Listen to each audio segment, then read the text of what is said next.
There's this gay pastor who argues that Jesus was affirming of the LGBT community, and he comes out here with these little papers to illustrate the difference between a Christian movement and the MAGA movement. Check this out. So I want to take a look at some key MAGA teachings which often purport to be Christian and see how they compare with Jesus' sayings and what the Bible actually teaches. MAGA says, America first. Jesus says, the first shall be last and the last shall be first. Jesus didn't care about making one nation great. Instead, he looked to the margins of society and wanted to uplift those who were oppressed. In fact, he said there would be consequences for those who had too much. On point. Love that. It's easier for a camel to fit through the eye of a needle than for a rich man to get into heaven, if I remember correctly. And Trump is worried about getting into heaven. I would. MAGA says, build the wall. But the Bible teaches, treat the stranger like a citizen. We hear this over and over again, that we are to welcome the foreigners. And Jesus even says, I was a stranger and you welcomed me. Just as you do it to the least of these, you do it to me. And he said there are consequences if you don't. MAGA says, law and order. Jesus says, blessed are the peacemakers. Law and order is concerned with power and control. But creating peace is concerned about the presence of justice. That's interesting. That one isn't as strong to me, but the first two he laid down, those were hard hitters. MAGA says, make America great again. Jesus says, the reign of God is not of this world. Jesus would never proclaim, make Rome great again. Instead, he talked about loyalty to the reign of God on earth. God, that's hard to argue with, right? A place where everyone had enough, where there was peace that was created through the presence of justice, where compassion reigned. You see, as it turns out, MAGA teachings are not compatible with following Jesus Christ. I was really hoping this dude was going to say, as you can see, Trump is the Antichrist. That would have been on point. Dude, this guy is actually awesome. Listen to some of the other stuff that he said. Jesus said, you love, period. Jesus said, you welcome people, period. Jesus said, you extend radical hospitality, period. Jesus did not say one single word of condemnation about anyone based on sexual orientation or gender identity. In fact, the only mention Jesus really makes of it is this passage in Matthew. Maybe you're familiar with it. It's actually an affirmation.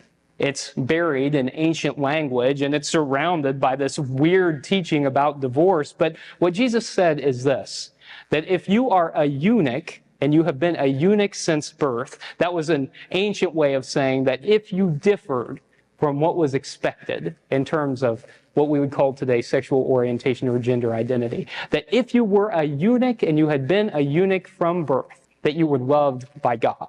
Oh no, it ended. That's super sad. Just to elaborate, I remember this clip. I don't know why I didn't get the whole thing, but eunuchs were oftentimes, it means you had the berries portion of your twig and berries removed at birth, and it means you didn't go through a male puberty, and you were very I don't know what were feminine, I guess, or just almost like non-binary in a lot of ways. You didn't look like the stereotypical representation of a man or of a woman. You were gender non-conforming, basically, if you were a eunuch. And Jesus said eunuchs were loved by God. By the way, guys, check out my new shop, owenmorgan.com/shop. I have a bunch of really cool designs on there. A eunuch, and you have been a eunuch since birth, that was an ancient way of saying that if you differed from what was expected in terms of what we would call today sexual orientation or gender identity, that if you were a eunuch and you had been a eunuch from birth, that you were loved by God. Anyway, yeah, I wish I had gotten that whole thing. I don't know what happened to it, but that's the only time Jesus says a word about anything even approximating the LGBT community, like at all. This dude's had some other interesting stuff to say. Check this one out. As long as I don't tell anyone they're going to hell, isn't it okay for me to believe in that? No. And here's why. Because it leads to morally questionable theology and behavior. Let me give you an example. Let's say that someone walks into a school and pulls out an assault rifle and shoots 17 people. Well, if you believe in the devil, you might well say, this is the devil at work in the world.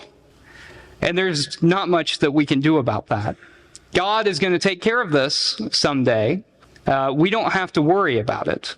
You see, it shifts the responsibility from us to God.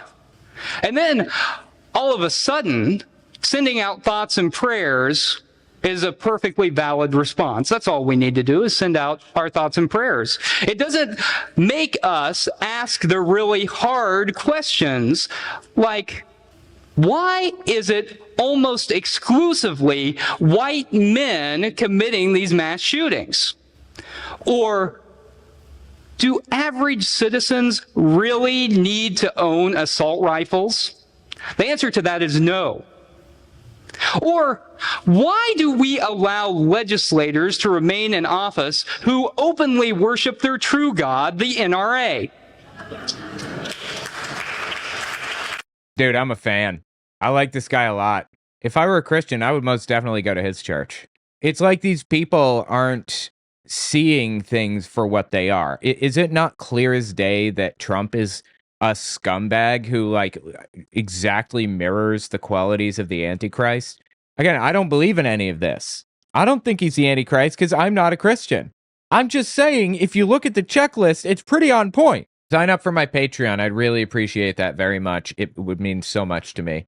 This is like a really precarious moment in history, in U.S. history, and for me personally, so it would mean a lot if you sign up for my Patreon.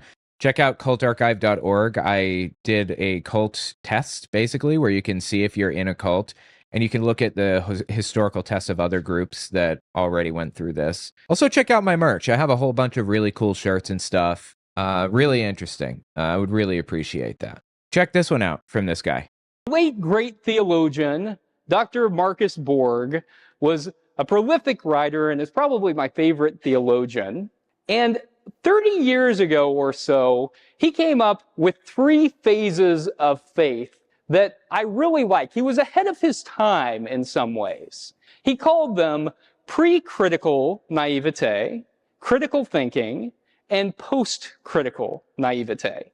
That is, pre-critical naivete is that state where you accept things as they are, as 100% truthful and factual, because of who told you. So if a parent or a grandparent, a loved one, or a Sunday school teacher, or a preacher even tells you what the interpretation of a biblical passage should be, you just accept that right away because that person told you. You know them, you trust them. Interesting. So he's saying the first phase is you're not questioning anything, right?